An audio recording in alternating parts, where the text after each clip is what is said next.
जेतवन श्रावस्ती में एक युवक बुद्ध के पास आया और उसने बुद्ध से कहा, हे बुद्ध, यह दुनिया बहुत ही अजीब है। एक सवाल हमेशा मुझे परेशान करता है कि मैं यहाँ क्यों हूँ और सभी लोग मरते हैं, तो क्या मेरा जन्म केवल मृत्यु के लिए हुआ है? बुद्ध मुस्कुराए और बोले, क्या तुम दीक्षा ले भिक्षु बनना चाहोगे? युवक ने कहा, हाँ, अगर मेरे सवालों का जवाब ऐसे ही मिल सकता है तो मैं जरूर भिक्षु बनना चाहता हूँ। बुद्ध ने उस युवक को त्रिरत्न में दीक्षा दिलाई। वह युवक बुद्ध के प्रति समर्पित था। उसने प्रवज्ञा ग्रहण की और ध्यान साधना में लग गया। वह युवक अति उत्साहित था। वह जब भी ध्यान कर कर उठता, अपने आप को देखता कि उसमें क्या परिवर्तन आया है, उसे क्या मिला है। वह अपनी दैनिक दिनचर्या को रोज देखता और अपने आप को वैसा ही पाता जैसा कि वह पहले था। वह पहले भी अनजान था और आज भी अनजान था। उसे लगता था कि उसे ही कुछ उपलब्ध नहीं हो रहा है। वह उदास रहने लगा। उसका मन साधना से हट गया। उसने देखा कि कुछ भिक्षु बुद्ध के उपदेशों को कंठस्थ याद कर लोगों को सुनाते हैं। वे ऐसे धारा प्रवाह बोलते हैं कि जैसे बुद्ध ही बोल रहे हों। और कुछ भिक्षु स्वयं के अनुभवों को लोगों को बताते हैं। उनकी बातें बुद्ध से मिलती हैं, लेकिन वह बिल्कुल बुद्ध जैसा नहीं बोलते। इन दोनों भिक्षुओं के सामने वह अपने आप को कहीं नहीं पा रहा था।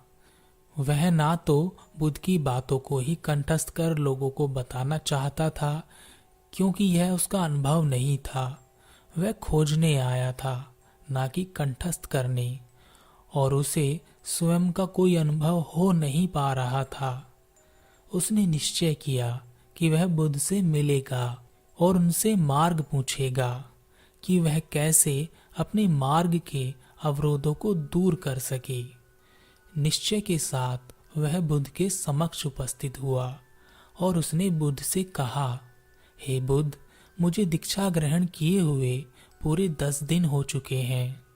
आपके कहे अनुसार सभी बातों का मैं अनुसरण करता हूँ, उनका आचरण करता हूँ, ध्यान साधना करता हूँ, लेकिन मुझे अभी तक कुछ भी उपलब्ध नहीं हुआ है। मैं वैसा ही हूँ जैसा आया था। मैं स्वयं का अनुभव करना चाहता हूँ। मैं अपने होने को जानना चाहता हूँ। मुझे अभी तक कुछ भी पता नहीं चला। आपके दिए उपदेश मन को तसल्ली तो देते हैं, लेकिन इससे मुझे तो कुछ पता नहीं चलता। बुद्ध मुस्कुराए और बुद्ध ने कहा, जंगल जाओ, वहां से कुछ गीली लकड़ियां लेकर आओ। देखना, गीली लकड़ियां बिल्कुल गीली हों। वह युवक बुद्ध को प्रणाम कर जंगल चला गया और वहां से कुछ गीली लकड़ियों को लेकर आया। बुद्ध ने उस युवक से कहा, अब इन गीली लकड़ियों को जलाओ। जब तुम इन्हें पूरी तरह से जला दोगे, तब मैं तुम्हारे प्रश्नों का उत्तर दूंगा। युवक ने कहा, लेकिन यह लकड़ियां तो गीली हैं और गीली लकड़ियों में आग नहीं लगती। बुद्ध ने कहा, तो ठीक है, इन लकड़ियों को सुखाकर आग लगा लो। युवक को अपने प्रश्नों का उत्तर पाने की बहुत जल्दी थी।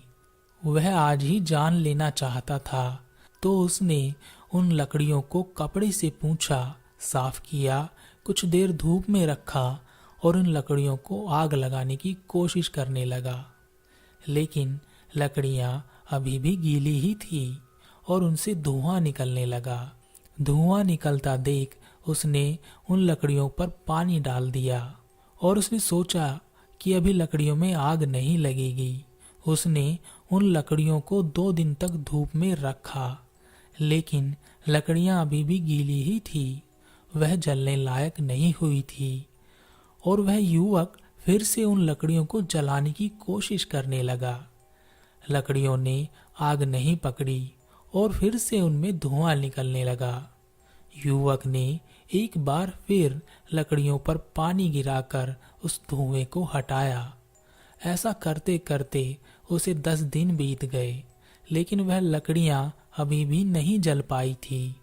अब उसका धैर्य समाप्त होने लगा, अतः उसने सोचा कि ऐसी ही कुछ सूखी लकड़ियों को मैं इकट्ठा कर लेता हूँ और इन्हें बुद्ध के समक्ष लाकर जला दूंगा।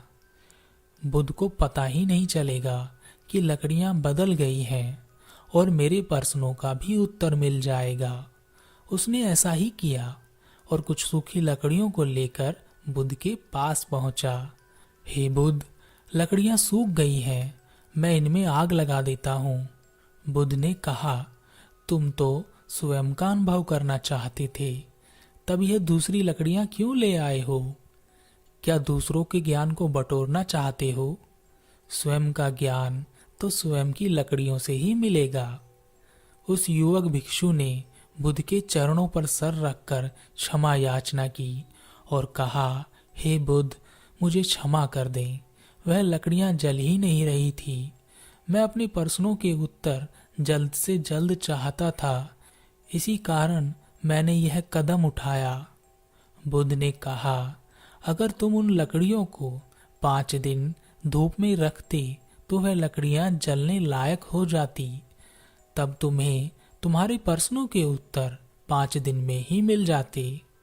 लेकिन तुमने उन लकड़ियों को सूखने का मौका ही नहीं दिया। जब भी वह थोड़ा सूखती, तुम दोबारा उन्हें गीला कर देते। अब जाओ और उन लकड़ियों को लेकर आओ। वह युवक लकड़ियों को लेकर आया और बुद्ध ने उससे कहा, अब लकड़ियों में आग लगाओ। युवक ने उन लकड़ियों में आग लगाई, लेकिन लकड़ियों में आग नहीं लगी, बल्कि उनसे धुआं निकलने लगा। तब बुद्ध ने कहा, ध्यान से देखो, लकड़ी अगर सूखी ना हो तो लकड़ियों में कुछ भी करने पर आग नहीं लगती। लकड़ियों को आग का अनुभव नहीं होगा। ऐसे ही तुम्हारी लकड़ियां भी गीली हैं। अगर तुम समय नहीं दोगे, धैर्य नहीं रखोगे, तो अपने पूरे जीवन में भी तुम गीली लकड़ी की भांति ही रह जाओगे। उस युवक भिक्षु ने बुद्ध का धन्यवाद किया और कहा, मैं आपकी बात समझ गया हूँ। उसके बाद उस युवक भिक्षु ने अपने आप को समय दिया। उसने ध्यान साधना की और उसमें समझ उत्पन्न हुई। वह अपने आसपास की चीजों को अब समझने लगा। एक दिन वह एक पर्वत पर चल रहा था। पर्वत की दूसरी ओर उसने जंगल में आग को जलते हुए देखा।